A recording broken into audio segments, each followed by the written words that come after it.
Olá pessoal, sejam bem-vindos novamente ao Life and Time Cast, o podcast da Lifetime, onde a gente aborda coisas super interessantes ligadas ao Life and Style. E hoje nós estamos aqui para contar a história praticamente da paixão nacional. Estou aqui, Marcelo Popoff, e o meu colega de bancada, Vitor Caretoni. E a gente recebe aqui com um baita prazer os nossos amigos Pedro Miller e Carlos Miller, também conhecido como Charles Miller, que vão contar um pouco da história da família deles, que trouxeram o futebol aqui pro Brasil, né? Antes, a gente gostaria de agradecer aos nossos parceiros da Gran Cru, aqui do Itaim, da Gran Cru do Itaim, os nossos parceiros também que nos proporcionaram poder dar esse presente aqui aos nossos, convidados aqui. Bom, pessoal, então vamos ao que interessa, né? A gente... Só cortando, comentando que esse não vai ser um noticiário do futebol atual, né? A gente não vai falar quem tá ganhando, quem tá na frente no campeonato, nem nada. Até mesmo porque a gente não entende absolutamente nada de futebol. Vamos falar da história do futebol, né? Como é que a gente chegou até aqui. Exatamente. Vamos lá. Exatamente. É bom não tocar nesse assunto. É isso. Muito polêmico. Um coração santista. Santista também. Tá difícil a situação aqui do nosso time. Bom, gente... eu vou aqui respeitar a ordem cronológica, vou perguntar pro Charles. Cara, quem foi Charles Miller e qual a importância dele para esse país? Charles Miller, em primeiro lugar, bom dia a todos. Charles Miller foi um brasileiro, muita gente não sabe disso, pensam que ele é um gringo, mas não. Charles Miller é um brasileiro que nasceu no Brás, e que aos 10 anos de idade foi enviado para a Inglaterra para completar os seus estudos. Lá ele se tornou um jogador de futebol. Olha que interessante. E aí ele foi lá para a Inglaterra, ele foi fazer faculdade ou ele foi completar os estudos? Não, foi completar os estudos. Sim. Ele foi mandado para lá, ele tinha 9 anos de idade. Uhum. Uma criança praticamente, né? Sim, sim. É que naquela época os colégios em São Paulo eram muito poucos. E não desfrutavam de muita fama. De que ano a gente tá falando, Charles? Nós estamos falando de 1884. Tá bom. Charles Miller nasceu 10 anos antes, em 1874. Tá. História que virou história já. E isso, ele nasceu no Brás, um bairro de São Paulo. Quantos habitantes tinha mais ou menos? Em São Paulo, né? Na cidade de São Paulo? Nossa, a cidade de São Paulo calculava-se em 280 mil habitantes. Poxa. Qualquer bairro de São Paulo hoje em dia tem mais gente, não é?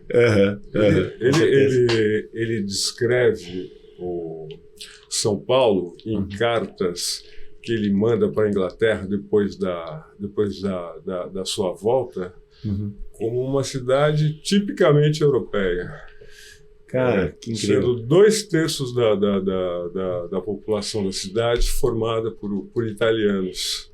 Uau. Legal. Um clima muito parecido com o clima do sul da Inglaterra. Uhum.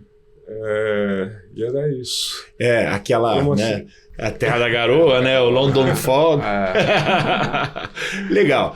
E, Pedrinho, explica então, cara, como é que você é o bisneto do Charles Miller, se nós estamos falando de 1800 e alguma coisa, e hoje, agora, em 2023, o bisneto tá aqui, o neto tá aqui, cara. Conta essa ordem aí, digamos assim, essa árvore genealógica da família, até pra gente entender, né, meu? Bom, vamos lá. É muito curioso, porque geralmente quando eu conto essa história, o pessoal acha que eu tô mentindo. Eu desisti de contar essa história, muita gente não conhece, não sabe, mas, bom, o meu bisavô nasceu em 1874, quando ele voltou pro Brasil em quando que ele voltou? 94, né? Em 94 ele, enfim, acabou se casando alguns anos depois. 1894. Exatamente. Ele acabou casando alguns anos depois. Com 30 anos ele teve seu filho, que é o meu avô, né? E ele acabou casando, o meu avô acabou casando 2 vezes, né? Do primeiro casamento ele teve 3 filhas. E do segundo casamento ele teve mais 3 filhos, né? O meu tio, que é o mais velho dos 3. Aí depois ele teve a minha tia 1 ano depois. E meu pai, 8 anos depois. Então, meu pai é o mais novo de todos os filhos. Quando meu pai nasceu, meu avô tinha 59 anos. Tá. Né? E aí, beleza, meu pai com 31 anos me teve como filho. Então, aí já se passaram 100 anos, né, de história. Então, hoje, eu tenho 27, vou fazer 28 anos em breve. E meu bisavô teria 140 anos hoje, então não deu tempo de conhecê-lo, né? Legal. Somando tudo isso, a gente volta lá em 1874. Com certeza. E daí voltando, ele foi para Inglaterra aos 10 anos de idade completar os estudos, mas nessa época futebol ali também devia ser um negócio super incipiente, né? Eu não sei quando... Não, já tinha um campeonato, meados do século, como é que era? Do século XVIII. O futebol, quando ele chegou, ainda era essencialmente amador, mas já era jogado em toda a Inglaterra. Tá. E no norte já estava praticamente se profissionalizando. Quando ele retorna ao Brasil, em 1894, no norte da Inglaterra, o futebol já era profissional. Tá. O sul era essencialmente amador. Ele trouxe consigo essa coisa do amadorismo no bom sentido. Porque ele ficou no sul ali. Ele ficou no sul. Ele foi para a região de Southampton, no sul da Inglaterra. Uhum. Numa escola chamada Bannister. Lá ele começou a jogar. Tá. A educação física era tão importante quanto a educação da mente já naquela época Que legal. para os britânicos de uma forma geral, né? Uhum. Sim. E se já era organizado, você já tinha as regras escritas, você já tinha talvez a paixão, né? Os clubes, as torcidas, né? E aí ele volta aqui para São Paulo, ele voltou para São Paulo mesmo, né? Uhum. E organiza, então ele traz e organiza o futebol. Explica pra gente então, como é que começou esse daqui? Ele chegou aqui e falou, bom, por onde eu vou começar? Tem um jogo novo aí, vamos, né? Como é que... Uma espécie de beabá, né? Ensinar... Ele teve que catequizar, né? Isso. Quando ele voltou para o Brasil, ele veio para trabalhar na São Paulo Railway, que depois foi conhecida como Estrada de Ferro Santos-Jundiaí. Uhum. Na época era chamada de A Inglesa, porque foi construída por uma firma inglesa. Sim. Então ele passou a ensinar o futebol para as pessoas que lhe eram mais próximas, os funcionários da São Paulo Railway. Tanto é que o primeiro jogo, que é considerado o primeiro jogo disputado com as 17 regras do futebol, foi jogado no ano seguinte, no dia 14 de abril, pelos times da São Paulo Railway e pela Companhia de Gás. Que provavelmente também era dos funcionários. Que também era de funcionários. No começo eram mais os funcionários ingleses. Ele se aproximou mais dessas pessoas que trabalhavam nessas companhias, que eram essencialmente formadas por funcionários ingleses, britânicos, né? E aí agora, desculpa, uma dúvida. E a bola? Não tinha bola no Brasil. Como é que ela veio? Foi isso? A bola veio com ele. Ele trouxe com ele 2 bolas. Tá. Legal. 2 bolas, o livro de regras, 2 pares de chuteira, porque nada disso existia aqui. Eu fico imaginando o desespero desse homem quando Os caras chutavam pra bola. de volta para o Brasil e falava, meu Deus do céu, porque quem joga futebol sabe. Quem gosta de jogar futebol não fica sem jogar futebol. Né? É verdade. Você só não joga se você está machucado, se você tem algum impedimento, senão você vai bater a sua bolinha, né? Com certeza. Imagina ele saindo de lá e... Meu Deus, será que... Essas bolas já ser o tesouro da mala. Você vai na mala de mão, né? Pra não ter erro, eu não vou despachar isso de jeito nenhum. Eu que não sou jogador nem nada, eu até uns 40, 50 anos eu não viajava sem levar uma bolinha. Vai levar de mão não, Faz muito tempo. Cara, incrível. E aí ele jogou, né? Ele jogava bem, não? Jogava bem. Jogava então, bem. Isso para mim é uma coisa fundamental. Eu acho que o futebol brasileiro começa com a cara de um brasileiro. Legal. Ele era um atacante daqueles que driblavam o time inteiro. Cara, que legal. Tá. Pode continuar. Os relatos... ele começou a jogar muito cedo. Uma espécie de... Se fosse comparar hoje, esse garoto Hendrick, do Palmeiras... Sim. Que com 16 anos, né, já joga no time principal e já está vendido para o Real Madrid. Né? Isso é muito triste, né? Porque ao invés de exportar a arte, nós exportamos os artistas. É verdade. Não é legal. É verdade. Então, os primeiros relatos são de 1891, quando ele começa a aparecer nos jornais da Inglaterra. Ele era conhecido pelo apelido de Garoto, Nipper, em inglês. E ele tinha 1,66 m, ele era relativamente baixo, né? Pô, a família veio espichando aí ao longo adubando. Então eu gosto muito de pensar que o futebol brasileiro começa via um brasileiro que já apresentava as características que o futebol brasileiro teria nos anos seguintes. Sim. Legal. E como é que era a personalidade dele? Era um cara que era...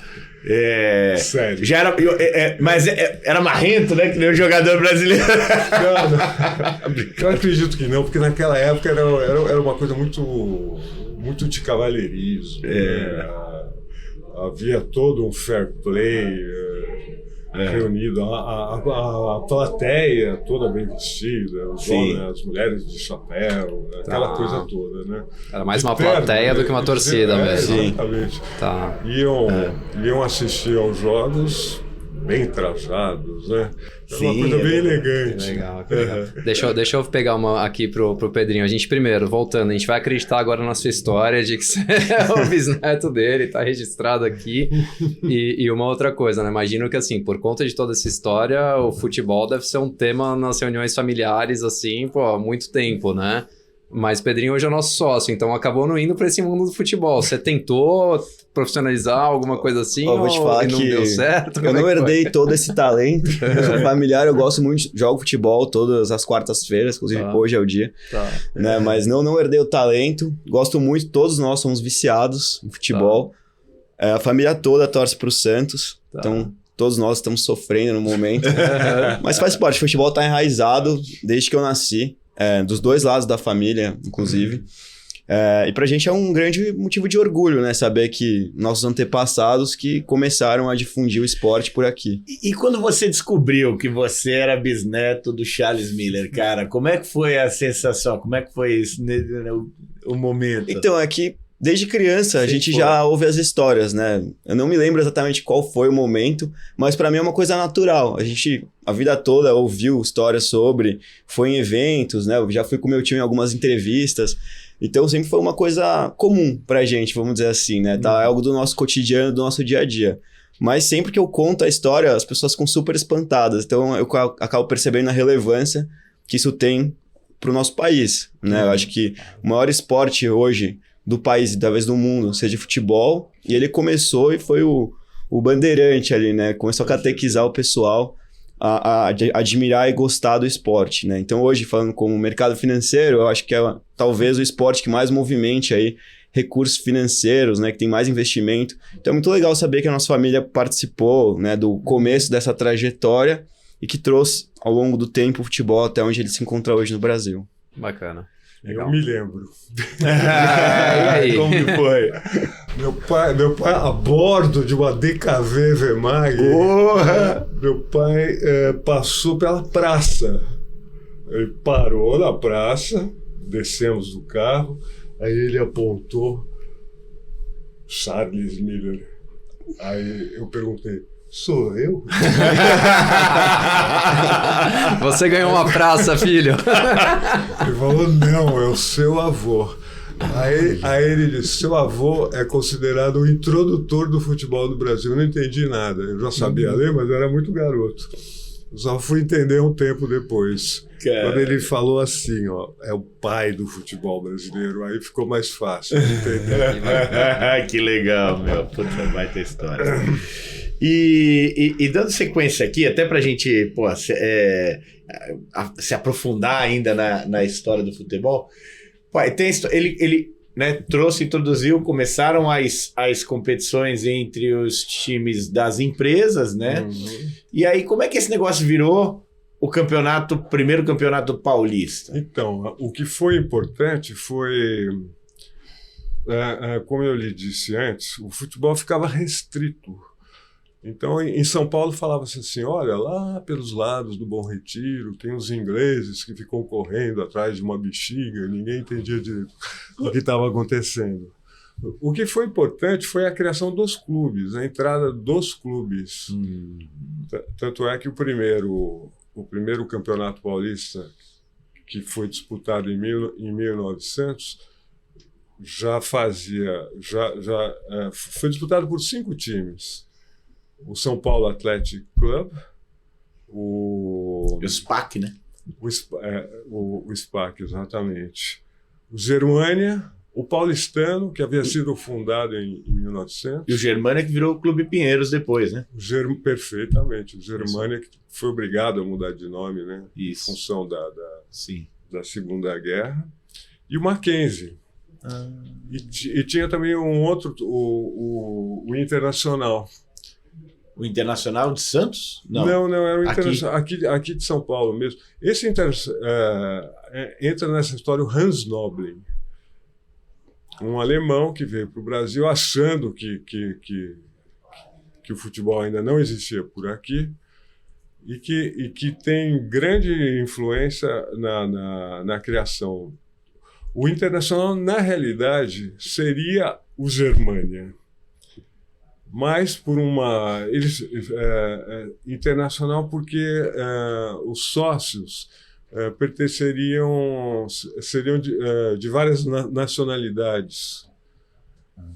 Então, a proposição é para que se chamasse Germânia, por influência do Hans Noblin, que é o fundador do Clube Pinheiros. Que era alemão, né? Mas prevaleceu esse nome internacional.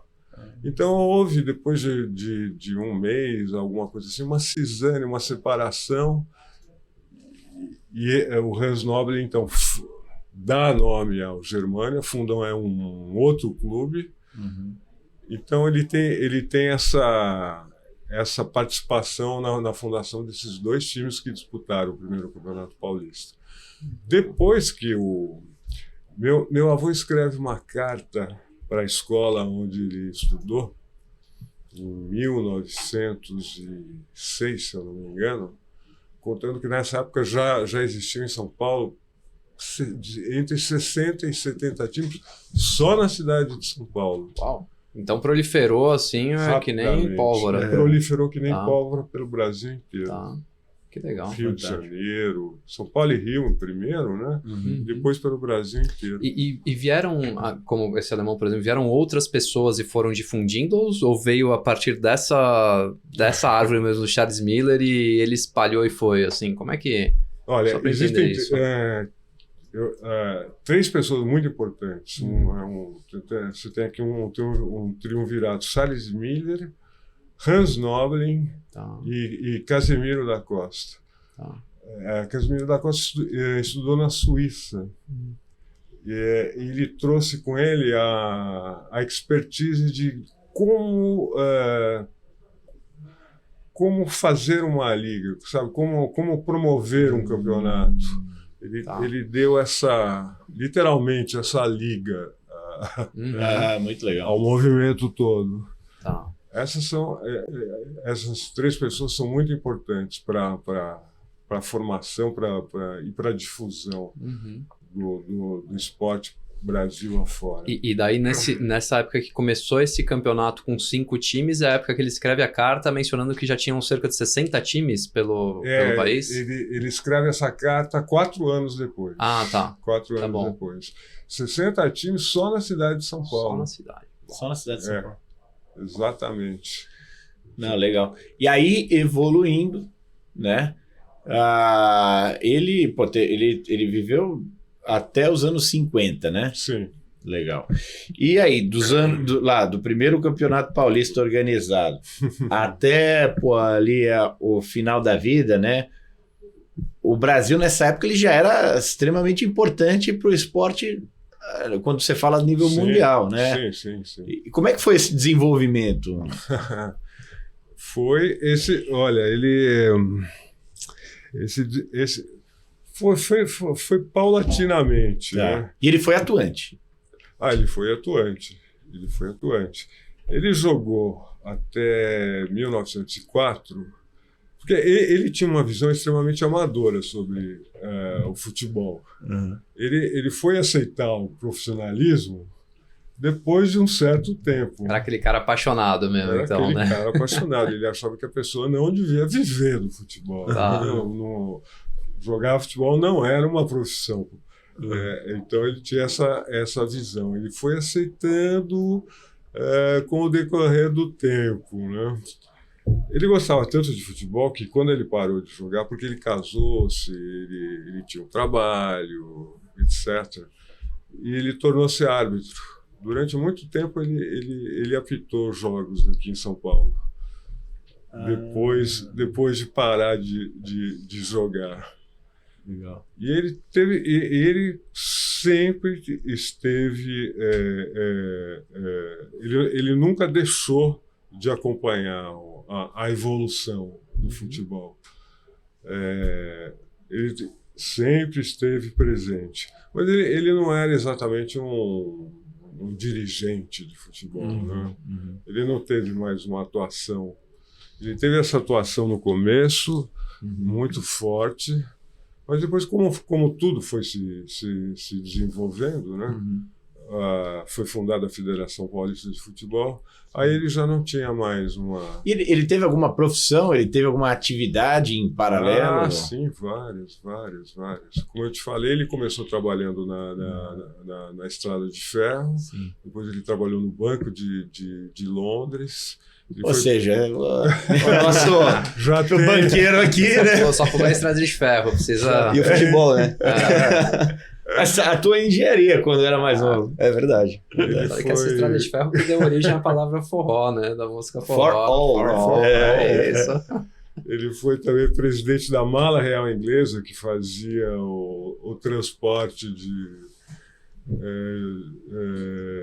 de cargas, né, entre a América do Sul e a Inglaterra. Foi diplomata, foi vice-cônsul britânico aqui em São Paulo. Ele tinha as 2 nacionalidades, né? Olha. Um cara super ativo, então. Super E ativo. super diversificado, assim, né, em termos de atividades. E teve também a primeira agência de turismo do Brasil, se eu não me engano. Chamava-se Miller Companhia Limitada. Olha que legal. Ele não parava. Usava para trazer bola na mala dos passageiros aí. Contrabando. Que legal. E como é que, com todos esses interesses, assim, na parte do esporte especificamente, ele se ateve ao futebol ou ele teve alguma outra incursão aí em algum outro tipo de esporte? Na Inglaterra ele jogou tudo. Tá. Tudo. Ele é também considerado o introdutor do rugby no Brasil. O rugby e o futebol são primos irmãos, né? Na Inglaterra ele jogava o cricket, que era muito famoso, tão praticado quanto o futebol, né? O golfe. E uma raquetinha para não perder o ritmo. Tá. Então, eles...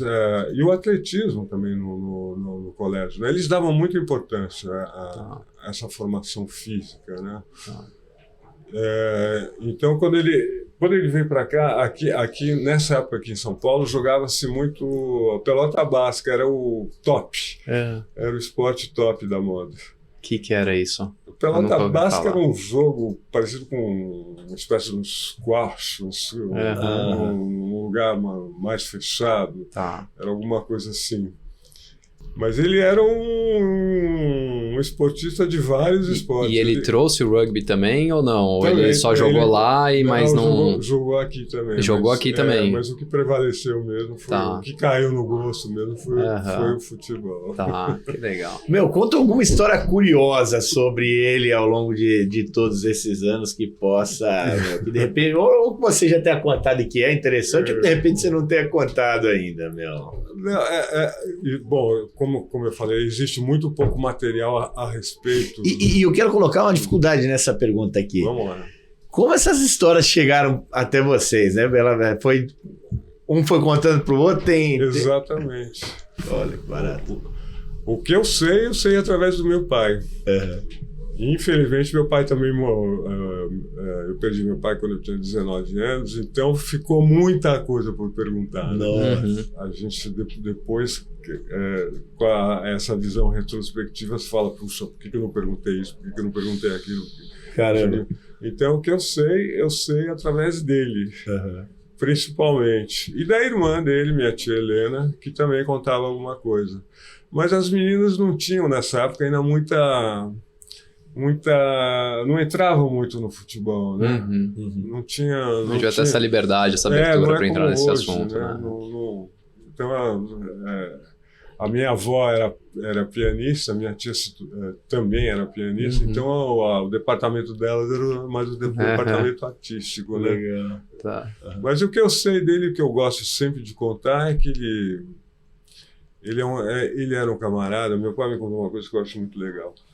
Ele já era um antirracista há um século atrás. Porque tem essa coisa, o futebol começou, né, com os descendentes de ingleses, então ele era essencialmente branco, né? E então, quando os jogadores negros começam a aparecer, existem histórias até de jogadores que se maquiavam para jogar. Já vi isso. Passavam pó de arroz, né? Tem a história lá do Fluminense. Passavam pó de arroz para se embranquecerem. Que eles foram jogar no Flamengo, né? Por conta disso. Exatamente. Foi criado o Flamengo. Isso. E aí meu pai me conta que perguntado, né? Para o meu avô o que ele achava disso, ele dizia que o racismo era o filho mais velho da ignorância e também uma doença da alma, porque quem joga futebol, se você tem um craque no seu time, você não se importa se ele é branco, se ele é preto, azul, verde, você dá graças a Deus que ele joga no seu time, né? Então, então era por aí. Ele era uma pessoa muito... então ele tinha ele tinha esse lado britânico, então o apreço pela educação, mas também tinha o lado brasileiro, o lado tupiniquim. Ele gostava muito de estar reunido com a família, gostava muito de gente, gostava muito de piadas. Então eu acho que ele juntou essas duas coisas. Esse era o Charles Miller, mas muito sério, né? Ele era um produto daquela época. Sim. Legal. E Pedrinho, me diz outra coisa aqui também. Conta alguma curiosidade sobre a família que de repente, é bacana a turma ouvir aqui. Boa, eu vou pedir ajuda aos universitários se tiver algum erro aqui na trajetória. Mas, bom, meu bisavô, ele era casado com uma grande pianista, né? Da época. Sim. E ela era muito reconhecida, ela tocou piano em diversos países do mundo. Ela era considerada a maior pianista da época. Antonieta Rude. Aqui no Brasil. E aí tem um caos, eu acho que bem marcante na época, né? Que ela acabou se divorciando dele. Sim. E casou com uma outra personalidade. Chegou a casar com o Menotti? Casou-se em casa. Casou-se com o Menotti Del Picchia, que era um grande poeta. Também da época ele é um modernista. Um modernista, ele fez parte da Academia Brasileira de Letras. Sim. E ele é quem meu pai se lembra como avô. Né? Meu pai tinha um contato muito próximo com ele, e na época foi meio que um escândalo. Essa Revelações bombásticas. Essa situação. Então, eu sempre brinco que eu falo que é muito difícil destacar na minha família, porque todos os meus antepassados têm histórias ali muito, muito interessantes. Mas esse é um caos que eu acho legal, mas você pode completar com mais detalhes, né? Não, foi isso mesmo. Na época foi realmente um escândalo. Não era comum, A né? separação do Charles Miller com Antonieta Rude. Isso foi em que época? Isso foi... Eu não sei exatamente quando foi essa separação, mas acho que foi anos 30. Foi escândalo isso. Que legal. Virou coluna de fofoca. Muito bom. E, gente, deixa eu... Até pra gente continuar aqui, né? Nessa cronologia do futebol, como vocês me contaram, né, antes, muito curioso, né, porque, o Charles Miller, cara, ele, traz para o Brasil, organiza, se empenha, ajuda o negócio a crescer, o negócio automaticamente evolui, pela paixão nacional, né, E ele não viu, ele até viu, né, a Copa do Mundo de 50, né, viu o Brasil perder pro Uruguai no Maracanã. Foi. Né? E ele não viu o Pelé, né? Então, essa é uma das coisas que eu mais lamento. Ele não viu o Brasil ser campeão do mundo em 58 e não viu Pelé, não viu esse time, né? Esse time campeão. Pelé, Garrincha, Didi, Vavá. É um time de craques, né? Um time maravilhoso. Infelizmente, isso não aconteceu. Ele morreu em 1953. Até tem uma dúvida quanto a isso. Como é que funciona? Hoje tem a Praça Charles Miller, ele deve ter sido homenageado em algum momento, ou algum grande evento. Quando que, assim, a praça foi inaugurada 1 ano após a morte dele. Tá. Foi uma homenagem ad eterno. Tá, era isso que eu ia perguntar. Quando é que o pessoal se dá conta e fala, vamos homenagear o Charles aqui que trouxe o esporte, né? Verdade. Foi logo após o falecimento dele, então. Exatamente, foi um ano após o falecimento dele. No ano seguinte, 1954. E vocês, a família continuou a relação com o futebol a nível... Alguém da família continuou a relação a nível profissional ou uma relação mais de dirigente, alguma coisa assim? Todo mundo foi... É uma relação de amor, mesmo pelo futebol em si. Mas ninguém atuou no futebol mais depois? Não, ninguém atuou no futebol. Você diz como jogador? Ou como jogador, dirigente? Não, ninguém. Ninguém. Vocês mantiveram essa origem, esse negócio do amadorismo, né? Exato, exatamente. Tá certo. O pai do Pedro Engenheiro, o Pedro está aqui com vocês. Engenheiro também. Eu fui publicitário. Eu tinha uma palavra assim no futebol que me aterrorizava, que era concentração. Isso espantava, sem chance. Sim, dá para entender. Né? Ainda voltando ali que time que o Charles Miller torcia? Charles Miller foi corintiano. Foi corintiano. Por um motivo muito simples. Corinthians, sem o S, Casuals, era o time amador mais importante da Inglaterra. E foi um dos primeiros times a jogar aqui no Brasil. Ele é um time amador, ele existe até hoje, ele continua da mesma forma como era. Esse time veio jogar aqui no Brasil em 1910 e foi a inspiração, emprestou o seu nome para o Esporte Clube Corinthians Paulista. Olha aí. Eu acho Meu avô chegou a disputar uma partida pelo Corinthians Cosmos. Pô, então a gente tem um outro caos na família que assim, vocês todos viraram santistas, né? Isso aí deve ter sido também a morte, né? Pô, como é que é isso? Preto e branco. Ele foi, então ele tornou-se corintiano por essa influência. Né? Meu pai era São Paulino, e nós somos santistas.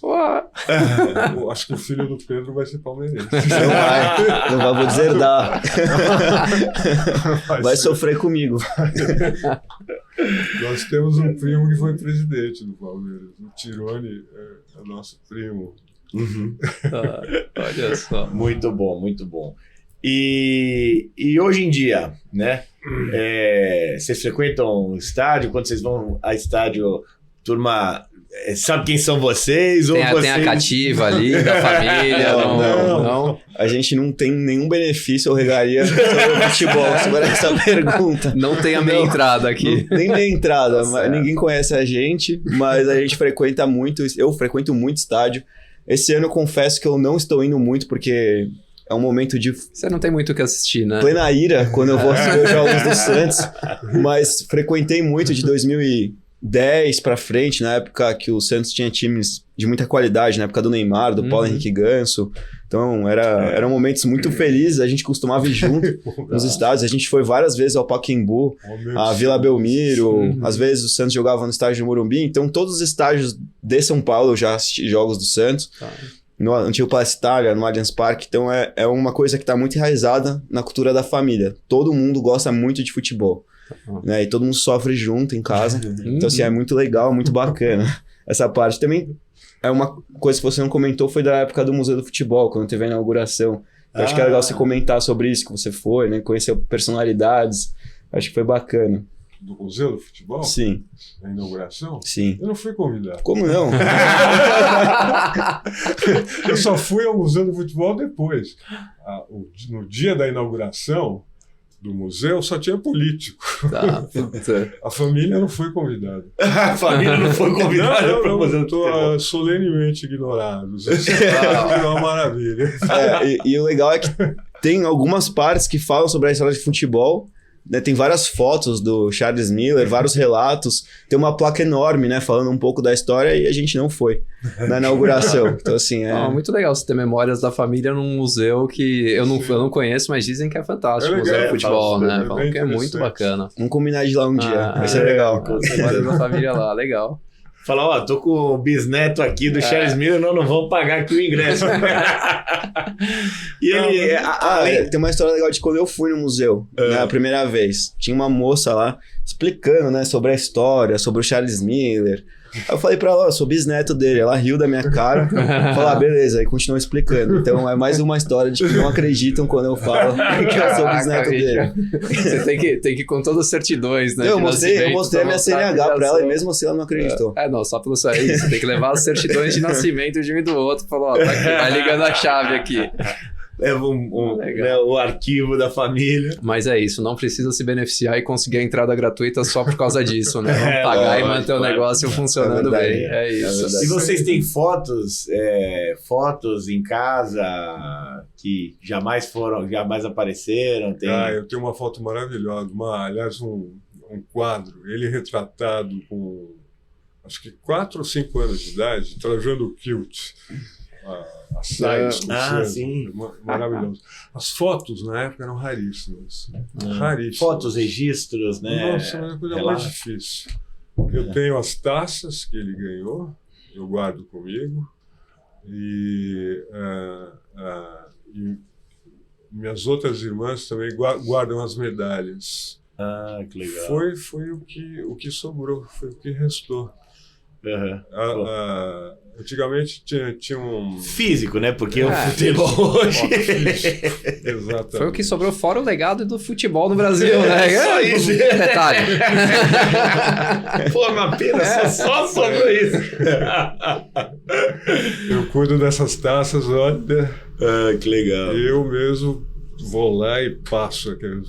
As taças eram de prata, né? Sim, De prata escurece com o tempo.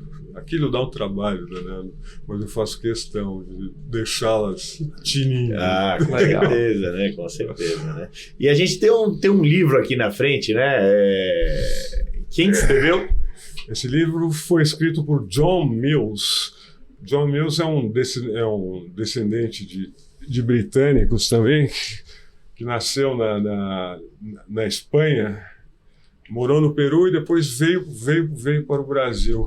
Ele é um sócio do clube inglês, do SPAC, e se interessou muito pela história e acabou escrevendo esse livro. Legal. Muito interessante. A família inteira relatou? A família inteira relatou. Na época, a minha tia Helena ainda foi ela que deu todas as informações para o John poder escrever esse livro.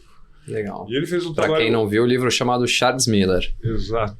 A biografia dele. Charles Miller, o pai do futebol brasileiro. Bacana. Legal. Ele foi inclusive para a Inglaterra e para a Escócia para poder completar as informações. Legal. Um trabalho bem bacana. E tem outras coisas também, né? E para quem que tiver curiosidade e não conseguir achar o livro, tem um documentário no Amazon Prime que chama Miller e Fried, a história do futebol no Brasil. Acredito que é esse o nome. Tá disponível lá para todo mundo que quiser assistir.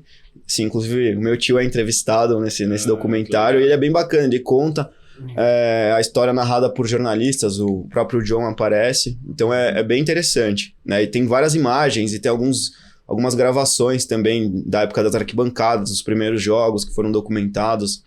Então eu assisti recentemente, achei super legal. Quem quiser assistir tá disponível. Legal. Além desse livro e do documentário, que eu acho que já deve ter reunido uma quantidade de material absurda, tem mais alguma coisa? Alguma coisa que... Alguma obra que não autorizada pela família? Eu tô brincando. Eu cheguei a fazer bastante coisa para o exterior, Ah. porque eles têm muita curiosidade. Uhum. Então eu cheguei a fazer coisas para o Oriente Médio, Olha, para a China, Japão. pô, que legal. É interessante, as pessoas se interessam bastante. Até acho que mais até do que os próprios brasileiros, em algumas circunstâncias. Muito legal. A turma aqui quer saber de jogar, né? Não de ficar com a história, né? Jogar, torcer, bota essa tomar uma bola aí, cervejinha no final de semana que ninguém é de ferro. Se você perguntar quem foi Charles Miller, eu acho que pouca gente vai poder responder isso com Propriedade. Todo mundo vai saber do nome por causa da praça. Mas não sabe certeza. exatamente o que aconteceu, quem foi. Vamos dizer que foi um jogador, vamos dizer que tem a ver com futebol. Legal. Gente, a gente já está finalizando aqui e a gente tem como de costume, né, fazer as últimas duas perguntas, né? E a gente gostaria de ouvir alguma história curiosa, né, ou até algum fato pouco conhecido, interessante, que vale a pena aqui para os nossos espectadores, né? E depois a gente tem uma pergunta que eu vou fazer individual, né, sobre o que gera valor para a vida de vocês, né? Então, gostaria de ouvir essa primeira parte aqui, alguma curiosidade, né? Uma curiosidade sobre o Charles Miller, né? Charles Miller? Uhum. Olha, o que a gente sabe dele é isso, uma pessoa do bem, um homem de caráter, sério, mas que amava a família, gostava muito que lhe contasse uma piada, adorava piada. E é por aí, o que a gente sabe é isso. Legal. O que é mais importante. Legal. Uma figura muito humilde. Bacana. Que nunca. Ele sempre ficava, inclusive, até um pouco contraído quando lhe atribuíam a importância que ele realmente teve na história do futebol brasileiro. Cara, eu fico imaginando o cara chegar naquela época com 2 bolas de futebol. Porque hoje qualquer coisa que é nova, assim, o esporte, você dá um Google aqui, você procura, tem isso, né? Compra em tal lugar. Você imagina chegar, não tinha conexão, mal um jornal e tal, de repente o cara traz uma bola diferente, né? Pode parecer menor, mas não é, né? O pessoal, que é isso, né, cara? Chuteira. Imagina que choque que foi na época, assim, de curiosidade. A bola era de couro, né? A bola era de couro. Mas uma revolução, né? Ela pesava 1 tonelada. Nossa, quebrava o pé. Quando molhava... Agora, deixa eu fazer uma pergunta, só voltando antes da gente fechar, que eu fiquei com essa curiosidade. Ele chegou a ser artilheiro no campeonato e tudo mais. É porque ele era bom mesmo ou porque era o único que sabia jogar na época? A real agora, vamos lá. Ele foi artilheiro na Inglaterra. Tá, também lá. Também lá. Então beleza. Então o cara era bom. Era bom. Tá bom. Ele era bom e a turma não era tão boa também. Então ajudou, né? Não, mas pensou aqui, só o cara fica 10 anos na Inglaterra. O cara, perdão, com todo respeito, né? Ele fica 10 anos na Inglaterra, treinando ali dos 10 aos 20 anos de idade, né? Que é uma época que você aprende muito bem as coisas e tem muito gás. Chega aqui, pega um monte de gente que nunca jogou aquilo, dá uma chaleira ali, né? Pelo menos aquele primeiro ou segundo ano você tem uma vantagem incrível sobre todo mundo. É verdade. Ele foi artilheiro dos 3 primeiros campeonatos. Beleza. Tá, depois a turma subiu de nível aí começa a dificultar um pouquinho. O jornal Southampton Times, em várias matérias, descreve os gols dele, e que ele era bom, ele jogava mesmo, driblava o time todo. Chaleira vem de Salles, aí ele já mostra a criatividade, né? É um fato curioso que não sabia, isso é legal. Charleira, virando chaleira, né? Ele já mostra aquela ginga do jogador brasileiro, aquela manha, desde o momento zero. Meu, Southampton foi a cidade onde saiu o Titanic, se eu não me engano. Podemos olhar. Acho que sim. Porque é o ponto mais importante no sul da Inglaterra, né? Então acho que era uma distância menor para na travessia atlântica. Muito provavelmente. Legal. Acho que eu conheci Southampton. Não estou com essa certeza, mas depois a gente checa aí. Desculpa aí. Então tô certo. A cidade de onde saiu o Titanic. Que caramba, tem uma história aí. Exato. Mas, gente, e o que gera valor para a sua vida, Charles Miller? Essa pergunta é difícil.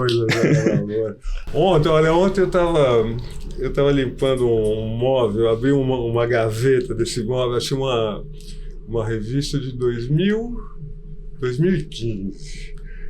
Dessa revista tinha uma reportagem informando que o Big Bang, a grande explosão, foi recalculado e eles davam um número, 14,5 bilhões de anos, cara. Aí, eu fiquei pensando, nossa, a gente vive 70, 80, 90 anos. Então é uma fração de tempo, né? Isso dá valor, cada segundo, né? Quando você pensa nisso, quando você pensa nessa dimensão incrível de tempo, isso dá muito valor, né? Com certeza. E aproveitar esse tempo. Sim. Daí as escolhas, né? As boas escolhas. Com certeza. As boas escolhas levam a bons caminhos. Com certeza. Legal. Como foi o do seu avô, seu bisavô. Exatamente. Muito legal. Não esquecer jamais de regar a árvore da família, das amizades. Com certeza. E também sempre valorizar as coisas simples, porque algumas delas são muito importantes. Com certeza. Por aí. Muito bom. E para você, Pedro? Olha, depois... Pedro que é banker na Lifetime, já está na Lifetime há um bom tempo aí. Quase 5 anos. Sociedade aí. Olha, depois dessa resposta profunda ficou um pouco difícil. Mas eu acho que é isso. Eu acho que é cultivar bons momentos em família, em amigos, nunca esquecendo de aproveitar, né, os momentos livres ali para esfriar um pouco a cabeça e acertar ali as ideias. Eu acho que é mais nessa linha. Eu gostei da resposta dele. Boa, muito legal. Bom. Então, gente, mais uma vez agradecendo aqui a Gran Cru aqui do Itaim por por proporcionar um momento de hoje. Incrível a história. Muito obrigado aí pela presença de vocês. Foi um prazer. Pode ter certeza aqui que os amantes do futebol, clientes nossos, que eu conheço alguns fanáticos, meu avô era um grande palmeirense. Roxo. Espero que tenham gostado dessa fração da história que a ideia que é importante ser perpetuada, né? E agradecer também a vocês aí que estão aí em casa acompanhando com a gente esse nosso humilde podcast que tenta entender alguma coisa de boas histórias aqui. Até fiquei mais fã do futebol depois dessa história. Que bom. Estamos catequizando mais um aqui à noite. Não, entre virar apaixonado já ainda tem um espaço, mas beleza, mas foi legal. Chega lá. Ainda mais de saber assim que, o pai do futebol no Brasil cultivou esses valores bem legais que são da família, do fazer corretamente as coisas. Parabéns aí, viu, gente? Maravilha. Valeu, gente. Obrigadão aí pela participação. É isso aí. Para você que está em casa, curta, compartilhe, comente e até a próxima.